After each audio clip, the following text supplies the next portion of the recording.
All right, breaking news on our watch. President Biden says we may get a deal on the debt ceiling tonight. Well, they better get a deal if they're going on vacation, right? Now, we also have to keep the facts straight here. The state of play is the right saying, man, these Democrats, boy, they just can't keep spending your money enough. And we are about less spending. We're about tax cuts, and that's what works.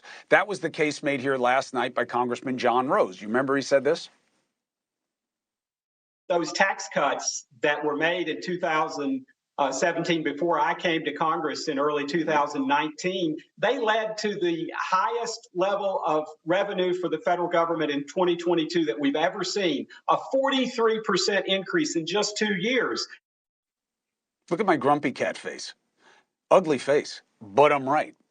2 years after the tax cuts went into effect, okay, 2 years, revenues had only increased by 6%. Not 40%, all right? And yes, there was a massive increase in revenue by 2022, but much of that came from corporate taxes, which skyrocketed in 2020 due to government stimulus funding, okay? Not the lagging economy. So you got to keep the facts straight. And under Trump, the Republicans didn't mess with the debt ceiling. They paid the bills, and they allowed him to spend record budgets. Now, I'm not saying spending is good or bad. You have to decide that, and they have to make the case. But they spent more under Trump, okay? And they were fine with it. So it's not just about them wanting less and to cut taxes. It's about what works. This is the game. Now, I want to test the Republican and the Democrat side tonight and see if we're going to get to a better place. Let's bring in another Republican congressman from the House Budget Committee and a member of the Freedom Caucus. Very good to have you with me today, and it's ironically, that's your name. Bob Good, Congressman, good to have you. Do you think you guys are going to get a deal? Thanks for taking the opportunity. I wish your family the best going into this weekend. And do you guys think you're going to get a deal? Well, there's rumors to that effect, but frankly, Chris, the House has already done its job. The president and the Senate were MIA for 90 days. We spent 90 days negotiating a debt limit increase. As you know, most Republicans didn't, we were on record. We didn't want to raise the debt ceiling. We'd like to cut enough so we didn't ever have to do that again. Most of us have never voted for a debt ceiling increase. I've been in Congress for 2.5 years now. But we came together with reasonable and responsible cuts and reforms to negotiate a modest by DC standard $1.5 trillion increase. Everything that's in the Limit, Save, Grow bill is necessary. It's essential. It was part of how we got a House majority. The Senate should pass the House bill. The president should sign it, avoid any consequence that would come from getting closer to the debt limit that Janet Yellen now says is maybe June 5. So the House has done its job. The Senate and the White House need to do their job. All right. Here's the one thing. You can negotiate what you want to do going forward. That's fine. But you shouldn't give people the idea that you're going to negotiate on the current debt ceiling. You have to raise it by the amount necessary to pay for the spending that already happened. You see, that's a little bit of the sleight of hand here. You want to negotiate what you guys do going forward. That's fine. I just don't understand why you play with the nation's credit rating to do so. Biden should not be negotiating with you guys. He was right when he said after 2011, oh, I'm never doing this again. This was really bad. You guys should debate the budget when you're debating the budget, but not now when you have to pay the bills or you're going to tank our credit again. How is this the right way to do it? Well, frankly, he has to negotiate with us. The American people gave the Republicans a House majority. The greatest indication of where the American people are politically is the House. As you know, it's proportional across the country, about 800,000 in each congressional district. They gave us a majority. We ran on fiscal responsibility. We ran on cutting spending. We ran on balancing the budget. So the president, quite frankly, has to deal and negotiate with the House. Quite frankly, the Democrats show no interest in cutting spending. You are right what you said a few moments ago, Chris. I'll agree with you. Republicans have been complicit and have contributed to $32 trillion in national debt. But we're projected to hit $53 trillion in the next 10 years. That's unsustainable. A true default, Chris, is when we can no longer pay the interest on the debt. We can no longer service the bonds and the treasury bills and so forth. We can no longer sell our debt. That will happen if we don't cut our spending. It's only Republicans who are willing to cut spending. We can't get the Democrats to join us on any spending cuts. So we have to use the debt ceiling to force that to happen. You're willing to cut spending now. You didn't want to cut spending under Trump. It was Well, fine I wasn't then. there, and I was not there in the previous presidency. I would not have voted. I would have joined my House Freedom Caucus colleagues and the conservatives who voted against the debt limit increase during that time. That was primarily Democrat votes with the Republican White House that raised the debt ceiling. Yeah, it was under President Trump. You know, you guys weren't victims of it. Look, the point is, this is the game that frustrates people so much, and I don't have any problem with you. It's not a game. It's serious, Chris. It's serious. Oh, it's we a got to game bring fiscal because you responsibility to the government. I know, but here's the thing: you're not. We're going to do our job. Yeah, but you're not being fiscally responsible by messing with our ability to pay what you already spent. That is not responsible. Responsible is making sure you do it better going forward. There's more than enough money coming into the Treasury, $400 billion a month, the most it's ever come into the Treasury. There's more than enough to pay the $70 billion that we owe monthly on our debt, to fund Social Security and Medicare, to fund veterans benefits in our military. But what we're going to do is force spending cuts. At least that's what the House majority voted to do back on April 25, in order to put us on a path towards future fiscal responsibility, solvency, if you will, and hopefully enough cuts put in place this year and next year that we don't have to do this again. If you guys really wanted to be responsible, you should pass a law that you cannot hold up the debt ceiling to negotiate future spending. If we didn't have the leverage of the debt ceiling, Chris, we would never have any spending cuts. As you know, this is not unusual. People want to act like this is, I know it's this not. Is some kind of an exception. It is not here. unusual. Over the last 35 it is not an years, exception. The only spending cuts that have ever been negotiated have been done in tandem with the debt ceiling increase. But look, that doesn't make it right, okay? And I think that's why it's so adversarial and it's always about brinksmanship. But listen, Congressman, I appreciate you making the case here, and you're always welcome to do so. I hope you have a good weekend, unless you guys don't get a deal. And then I hope your hot dog does not taste so good. Great to be with you, Chris. Thank you. You as well this weekend. All right, be well. All right, now let's bring in Congressman Greg Meeks from New York on the Democrat side to talk about this.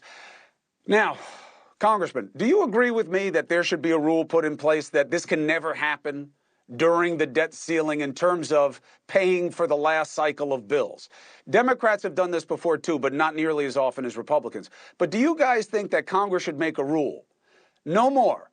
You can't do this during the debt ceiling. And do you agree with me a little bit? Shame on Biden. He learned this lesson in 2011. He said, I'd never negotiate on the debt ceiling again, and now he's doing it. I absolutely agree with you, Chris. Look, we're talking about bills already incurred. We must pay that. We don't have a choice but to pay that. And what's taking place now and what the Republicans are trying to do is hold that hostage to a budget deal, which we should negotiate and be talking about how do we spend going forward. That's the appropriate, you know, you take an everyday household and you look at your credit cards, and if in fact you don't pay that, what's going to happen? You're going to end up owing more, because if you don't pay that, your credit rating goes up. You can't, or you don't get any credit at all, and you are thereby then looking at bankruptcy or worse. So we got to pay. But then why didn't you say to Biden? Why didn't you say to Biden, "Hey, man, don't do this. You're the one who said you learned the lesson in 2011. If they want to mess with our credit rating, let them. If they want to negotiate for the budget, let them. But don't do this. It's like you're like it's a hostage negotiation." It is a hostage negotiation.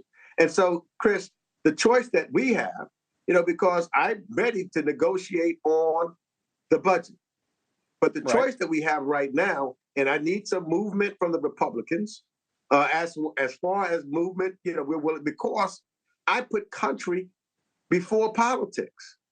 Now, the Constitution does say we must pay our debt. Right. And so I know that if, you know, I could say that, and then if I don't do it, and the Republicans don't have, because I don't have enough votes. I only have 213 votes on the Democratic side. So if we don't kind of figure out a compromise, then we are going to default, and every American is going to suffer from it. All right. Now, in terms of what should be the deal on the table, why don't you guys move a little bit more? You want spending levels that kind of keep into consideration pandemic level spending. You know, we're not in the pandemic anymore. Why should the government be carrying such freight right now? Why don't you guys move a little bit more on spending cuts to get levels closer to what they should have been without the pandemic juicing it? You know, Chris, I've been in Congress for 25 years, and generally before this crew that we have in now, the Freedom Caucus and Mr. Good that you've talked about, we've always been able to make sure there's pain on both sides. That's what a democracy is all about. But when you hear the speaker said that they negotiated and what they're talking about, they have negotiated anything. What they've done was hold hostage the debt. So the speaker has said out of his own mouth that, you know, they've done their part. They've agreed to raise the debt limit, but only if they have the cuts that they want. The president laid out and showed already, he put out a budget early in March that had $1 trillion reduction of the debt. So that's what we should be talking about. And so as opposed to the president saying, I'm not going to do anything, I'm not going to negotiate at all, then we're going to have a default.